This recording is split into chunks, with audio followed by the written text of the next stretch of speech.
So human beings have been building clocks for millennia, and it's been a long endeavor of our species, from sundials to hourglasses to pendulum clocks to quartz watches to current atomic clocks. Yet the brain has been telling time since the dawn of animal species, right? So even plants have the ability to tell time in terms of circadian clock.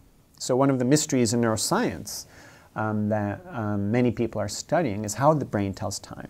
So in order to understand how the brain tells time, it's useful to quickly remember how man-made clocks work. And there's a vast diversity of man-made clocks, from pendulums to quartz watches to atomic clocks. And as diverse as these things are, they share a common principle, an almost embarrassingly simple principle, which is just counting the ticks of an oscillator. So in the pendulum, you just count the ticks of the pendulum going back and forth. In the quartz watch, you're just counting the mechanical vibrations of a quartz crystal. And in the case of an atomic clock, it's a bit more complicated, but they're related to the oscillatory cycle of electromagnetic waves. So it's reasonable to ask, well, is that how the brain tells time? Does the brain have some oscillator that's ticking away and some circuit that's counting those ticks and talks? The answer is no. The brain seems to have fundamentally different ways of telling time. So the first thing to notice is that while the mechanical clocks that we make, even your quartz watch, can tell time across a vast range of scales, from tens of milliseconds to hours, minutes, and days and months and years. So the brain has many different clocks in order to tell the milliseconds and seconds and to tell the time of day. So one way to think about it is the circadian clock, the clock that tells you what time of day it is and when to arise and when to go to sleep. That doesn't have a minute hand, much less a second hand. In contrast, the clock that tells you, the timing device in your brain that tells you, this red light's taking a bit too long to turn, this traffic light's taking a bit long to turn, or I think the waiter forgot my coffee. That clock doesn't have an hour hand, much less a number of days that have gone by. So the brain has different areas, different mechanisms in order to tell time.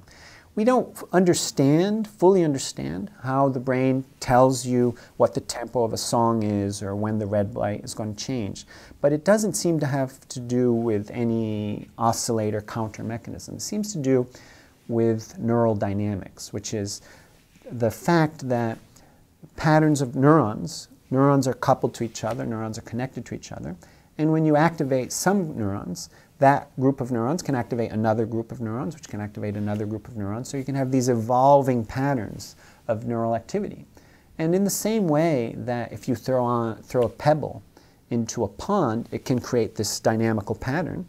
And in a way, that pattern tells you how much time has elapsed, right? You know that looking at the pond, if the diameter of those ripples is large, more time has elapsed than if it's a little ripple. So any dynamical system, in principle, has the ability to convey information about elapsed time. It can be a timer. So as far as we know, it seems that one of the mechanisms that the brain uses to tell time on the scale of hundreds of milliseconds to seconds is through neural dynamics and changing patterns of neural activity. Neuron A activates neuron B, which activates neuron C, and you have these complex evolving patterns. So this is consistent with what we call the multiple clock principle, which is the brain doesn't have any master clock. It has many different circuits, each specialized or that focuses on processing time on one scale or another.